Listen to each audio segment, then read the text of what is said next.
once we are born as human beings, life got complicated. If we had come here like any other creature on the planet, stomach full, life settled. Once we come as human beings, stomach empty, only one problem. Stomach full, 100 problems. Because what we refer to as human really begins only after survival is taken care of. Only when survival is fulfilled, the traits of being human will find expression. As long as we're struggling for survival, we're also just another biological entity like any other creature.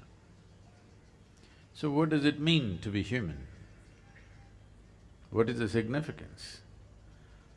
Because every other creature can fulfill almost everything that most human beings are doing without so much fuss.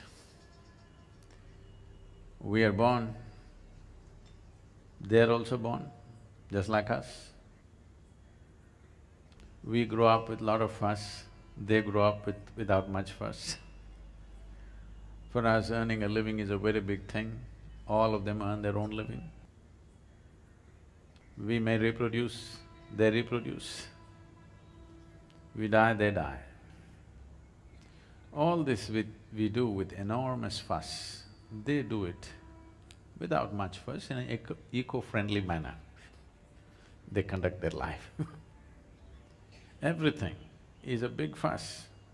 Why it is so is, human life is not fulfilled by fulfilling the basic requirements of survival. If you could eat well and everything would be okay, then it would be very simple to feed the world. But that's not how it is, because for every other creature, nature has drawn two lines within which they live and die. For a human being, there is only a bottom line, there is no top line.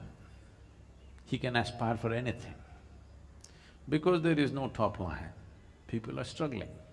Or in other words, what we are struggling with is not our bondage as usually popularly it is said. We are truly struggling with our freedom. We can be whichever way we want, that's our struggle. If our lives were fixed like every other creature's life, we would also be stomach full, we would sit peacefully, isn't it? Do you see that if our lives were contained like that of an earthworm or a grasshopper or a cat or a dog, we would have no issues, stomach full, everything fine. Because our lives are not contained or because there is no top line, we can aspire for just about anything. That's our struggle. This is an evolutionary problem in the sense, what we are struggling with actually is our intelligence and awareness. Probably some scientists have been suggesting this, that so-called serious scientists who suggested this was appalling and shocking that they actually suggested this. They said, when a child is born, if we do a small brain surgery, we can take away most of the crime on the planet, everybody would be peaceful. Actually, if you take away half the brain, nobody would be unhappy. You could feed them with a tube and everybody would sit here peacefully. You won't need any yoga, meditation, nothing, if you remove half the brain.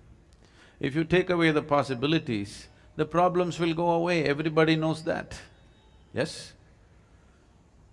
If you keep all the possibilities open and still you are not a problem, that's a wonderful way to be. No possibilities, no problems, that's not life, that's death.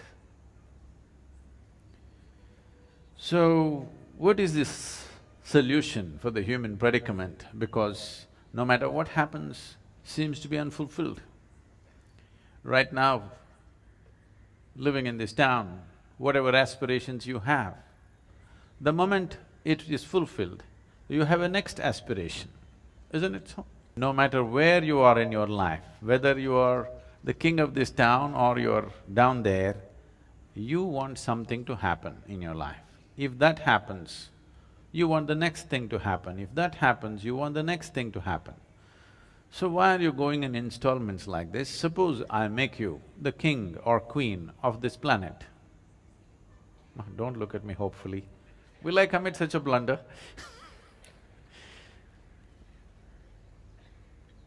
Suppose we make you the king or queen of this planet.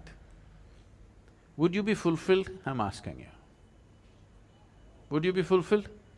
No, you would want the other planets and the stars and the galaxies. Because there is something within a human being which is not willing to settle for any boundaries. It is aspiring for a boundless possibility. If you're seeking boundlessness, seeking it through physical means is a hopeless case. Your aspiration is fantastic because if you really look at it, sitting here, if you really look at it, suppose right now you become the king of this planet, you were not satisfied, we made you the king of the solar system, not satisfied, we made you the king of the universe, not satisfied. If you really look at this, what you're aspiring for is infinite nature. Your aspiration is fantastic, but the means is miserable in the sense.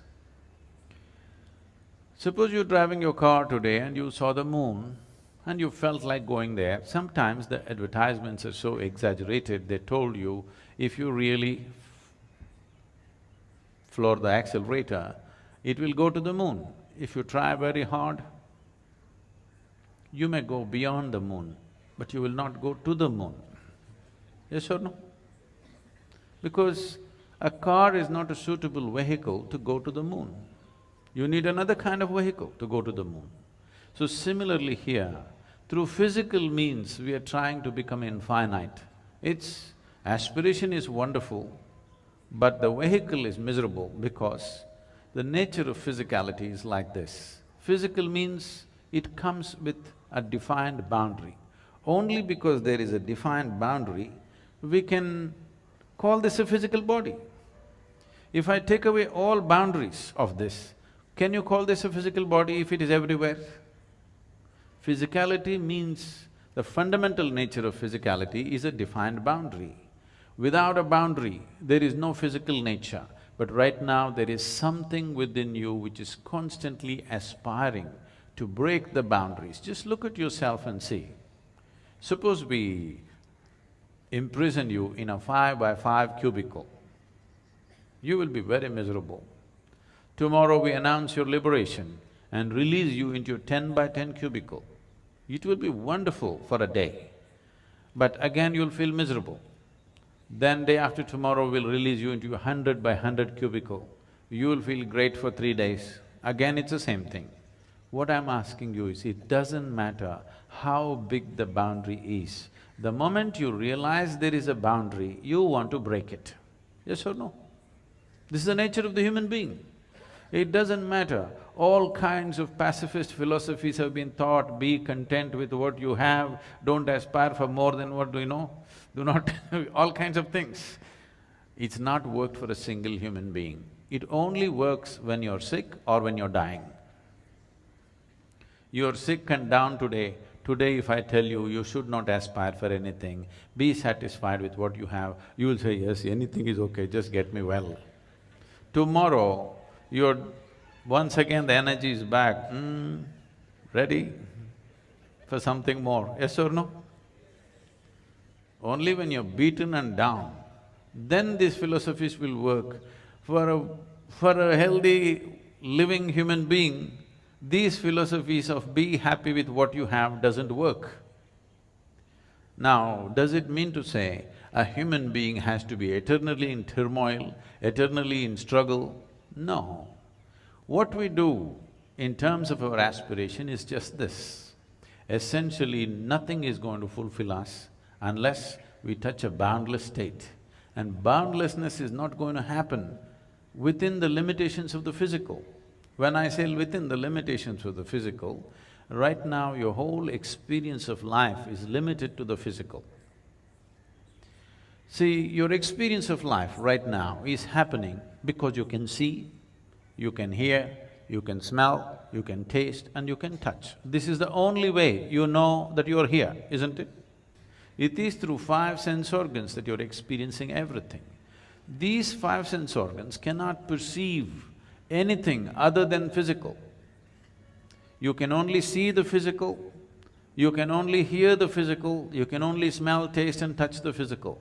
That which is not physical is not within the ambit of these five sense organs. So if you do not transcend the five senses, there is no possibility of experiencing anything beyond physicality. If you do not experience anything beyond physicality, this longing of wanting to be something more endlessly going on, you are not looking for more, you are looking for all, and all is not possible through physical means.